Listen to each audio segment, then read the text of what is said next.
It's all learning. Everything is learning. I enjoy just being out there picking the capers. It's a little bit of pride. Like, we put the hard work in, and to see them growing beautifully is amazing.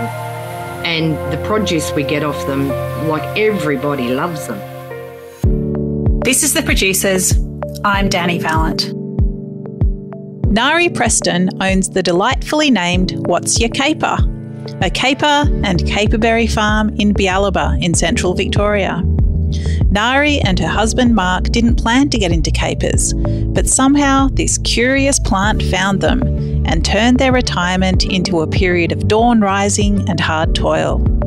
They're busy growing, picking, sorting and processing a crop that turns into a product they love for its versatility, nourishment and opportunity to share and communicate. Hi, I'm Narie Preston, and we are What's Your Caper? Caper Farm and Nursery, and we grow capers. Well, if people came to Bealiba, they would see a bunch of olive trees and the capers are tucked in around them. So yeah, the actual farm is at Bealiba, and we do all the processing here at Goldsboro where we live. Well, Goldsboro is about 45 minutes west of Bendigo, and Bealiba's a further 15 minutes. Capers are a very specific crop to farm, and Narie had a very specific introduction to capers and the idea of farming them. I used to work at Centre State Asphalting in Maryborough, and at the end of one of the years, the boss always takes us out for dinner, and we're sitting down for dinner this night, and I had lemon and caper sauce on salmon. And I said to the boss, I said, "What are these green things?" I said, "They're absolutely delightful." And he said, "They're capers." I thought he misheard me and was talking about the fish. That's how much I knew about a caper plant. So from there, we had Christmas with friends of ours, and I was telling them about this beautiful dish that I had. And he said, "Oh, I happen to know someone who grows capers." So the following day, out we go to Bealiba. We walk into their home, and this little lady turns around and she has a for sale sign in her hand. And I guess you could say the rest was history. What we did, we bought, there used to be Cooper capers. We bought them outright. Our hardest part was turning their hobby into a legitimate business. That's been a learning curve all the way through. Neither my partner or I have been in business before. So it's been a learning curve, and making sure all the I's are dotted and the T's are crossed, and making sure we do it the right way. And we've had so much advice from so many people, and we couldn't have done it without them. Getting into the markets, that is something that the Coopers used to do. And from there, we've just gone bigger and better. We do quite a lot of markets during the year. Right now, we're going into our quiet time, basically so we can get on the farm and get some real work done, because the markets are rather social, and we've made many friends, and we have a blast. It's great fun. So that's how it happened. I knew there and then this is what I wanted to do. Luckily for me, I do have many, many years in the nursery industry and love plants, of course. My partner, Mark, partner in crime, I should say, yes, he's come along for the ride, the poor thing. He's retired from the army and thought he was retired, and he hasn't had a sleep in since. So that's our little story, and we absolutely love it. And, of course, when I turned around to my boss and said, we've bought a caper farm, I'm leaving, he's like, "Oh, good for you, I love capers." So, yes, he made it nice and easy for me. A lot of us eat and enjoy capers without knowing exactly what they are. Narie was a beginner too not so long ago, but she's now in a great position to give us a rundown. Well, the caper that you eat is actually the preserved flower bud of the Capara spinosa plant, and there's many varieties here in Australia. So the caper is actually the bud, and the bud's picked very, very small, between 3 and 5 millimetres. They're for the small ones, and then 5 to 10 mil, or maybe not 10 mil, that might be a bit big. They're for the medium ones, and then we have our larger ones. Now, when they get to, I'm only guessing here, about the 14 to 15 millimetres in size, they get quite fat. They actually burst into flower. They flower for one day, and then from the stigma of the flower, if you're lucky, develops a caperberry. And that takes about 2 months growth before they're ready to pick. So you've got to pick them at the right time. When they're nice and shiny and green, this is the berry, they're good to go, about the size of your thumb. But if they get any larger, they'll actually burst into a seed pod. So we always let some go to seed, hoping to get some babies come up, in following years. I'd say from the start of October, we are there daily watching the growth of the plants, and we have to be very, very careful of the false spring, because what happens is we get a burst of warm weather and the plants go, yee-haw, let's go growing. And you've got all these beautiful new buds, or, like leaf coming out.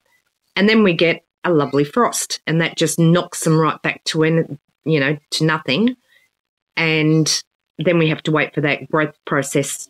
Like, basically, we've got to wait till the frosts go. But I've got a very keen little plan this year. I'm going to try and avoid the frosts at all cost.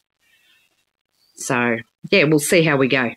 But every year's learning. We're learning every single time we go out there. There's something different, and, yeah. Capers can be tricky plants to get growing and keep happy, especially when they are far from home. Narie talks about caper plants all the way from seed to sale. Oh, the life cycle of a caper. Well, getting them going is extremely difficult, because the Capara spinosa plant actually originates from the Mediterranean, where it's nice and hot and dry and they grow like wild weeds. But over here, we need a lot more prompting. To get them growing is quite difficult, but if you have luck I've tried cuttings, I've tried all sorts of things, but I've been lucky enough that every now and then some seeds will germinate at the base of the plant, and they're what I dig up and use for future stock. To get the plant producing takes about 3 years of growth, and they always go dormant in winter, bar one, who I think it's a bit of a pet. It's on the veranda. Generally out in the paddock, the capers start growing towards the end of October when the weather starts warming up. And then we go into full-on picking pretty much within a couple of weeks of them starting to grow, but we have to watch out for frost. And we generally pick from November through to early March, mid-March, all going well. Okay, once we've done a pick, we pick basically from 5:30, 6 in the morning until, as soon as it gets daylight, and we have to stop picking when it's too warm, because the buds go soft and you can't roll them off the bush, and you're actually doing damage to the bush. From the pick, we then bring them home where we grade them. We put them on a sorting table and we grade them out, where we get our small, medium and large. Then from there, they go into, like, say, 800 grams pot, like a little bucket, and I add 10% salt to our capers and then seal them. And then over the next 2 months, those pots are turned every day.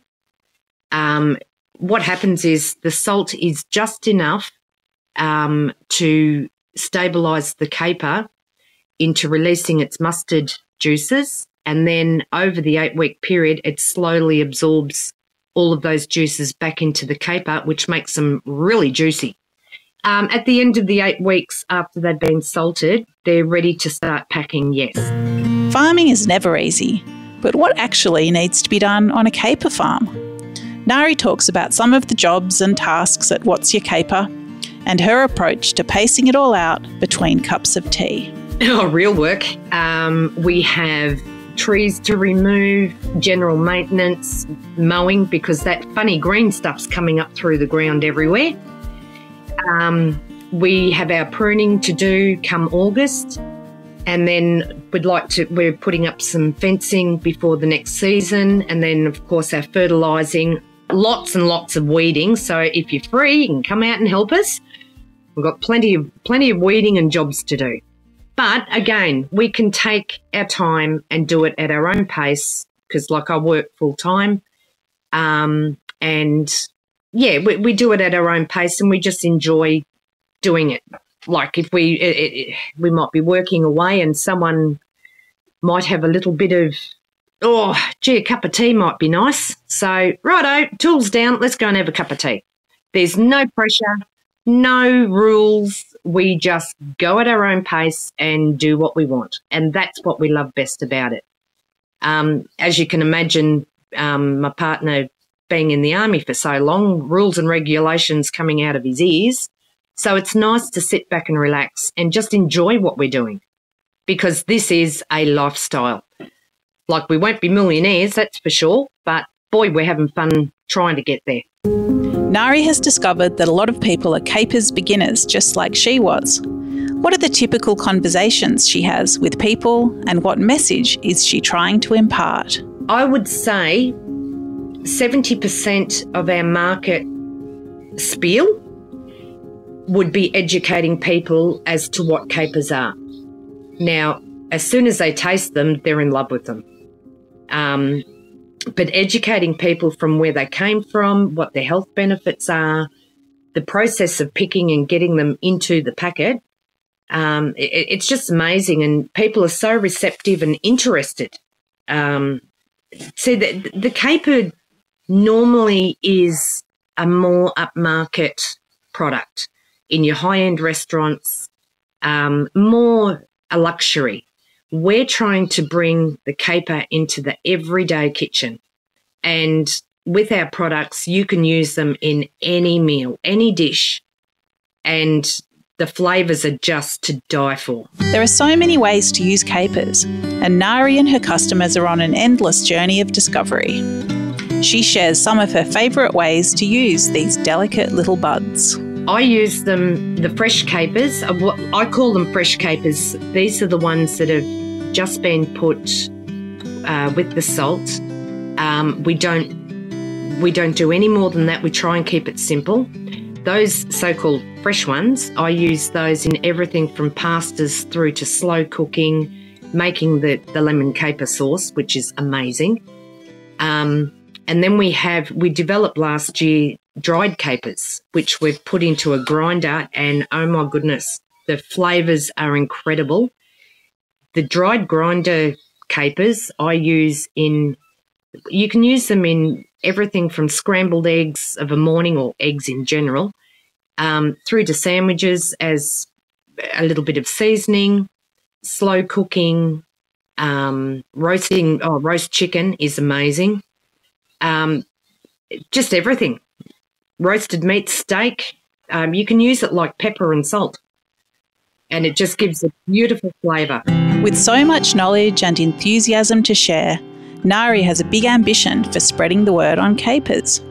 What's the plan? We would like to bring out a book, a recipe book for the humble caper. And we've been asking different customers if, like, they've been forwarding their recipes to us via email. And what we'd like to do soon is compile a caper recipe book for the caper, for everybody, for the single blokes living at home on their own, to families, to restaurants. You don't have to be a gourmet chef to use capers. Anyone can use them, and they're good for you. So hopefully one day we'll have this recipe book done, but I'd like to get at least 150 recipes in it, make it worthwhile. Yeah, so experiment and have a bit of fun with it. So, yeah, one day we will get around to doing all of that. Some of the recipes are incredible. Our dried capers, people are using them on everything, in everything. So, and that's what we want. Narie doesn't pretend that farming is easy, but she couldn't be a bigger advocate for life on the land. She talks about the rewards, satisfaction, and lifestyle. Well, capers are a challenge, I will say that now, but farming in general, we need more. We need so many more farmers in every field because we're losing them. Why would you become a farmer? Why not? It's to produce something with your own hands it's brilliant. Take your home gardener. It's amazing what they can grow. Well, you just turn that into a big thing. And it doesn't have to be just plants or food. You can have sheep, you can have cattle. Poor old dairy farmers, they're copping a hard time. Farming's hard and you don't get a lot of help, but gee, it pays out with the lifestyle. That's what I would have to say. What's Your Caper is near the beginning of its journey, with many ideas and plans ahead. What does Narie love about what she does? It's just brilliant. Like, you're out there first thing in the morning. Some mornings are rather chilly, but it's just beautiful. We do it. We want to try and keep things simple and just enjoy the journey. And we're only taking little steps at a time. We don't want to go too big. Like, we have plans to expand in the future. We've got lots of these great ideas, but we don't want to go in too fast. We just want to enjoy the process as it happens. It's all learning. Everything is learning. I enjoy just being out there picking the capers, like caring for the plants. That's my main thing. Trying to get them big and robust, which they do get rather large. It's a little bit of pride. Like, we put the hard work in, and to see them growing beautifully is amazing. And the produce we get off them, like, everybody loves them. We're just having fun doing what we're doing. Watching it steadily grow is incredible because we've done it ourselves. And I think that's the best part about it. And looking forward to different parts of the season, whether it be pruning, whether it be picking, packaging, just going out and watching the bees go crazy over the plants. It's incredible. It's like finally in our lives we can stop and smell the roses. I won't kid you though, it's hard work working with capers. It doesn't look it, but it is. Everything's hands-on, but we just love it. You know what? We've only got one life. Live it. Do it. Don't wait for tomorrow. Like, here we were going out to check out a caper farm and we ended up buying the damn thing. Do it. If an opportunity comes up, grab it by the horns and run with it, because you only get one shot. What's Your Caper started on a whim and has continued through hard work, passion, and a few cups of tea. Narie Preston is not just growing for herself or for the market. She's growing for joy, the pleasure of an ingredient, the happy times on the farm, and the deep joy of living the life that she's chosen.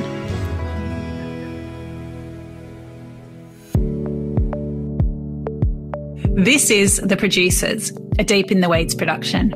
I'm Dani Valent. Stay tuned as we talk to some of Australia's best farmers, makers and growers. Follow us on Instagram at Producers Podcast or contact us via deepintheweeds.com.au.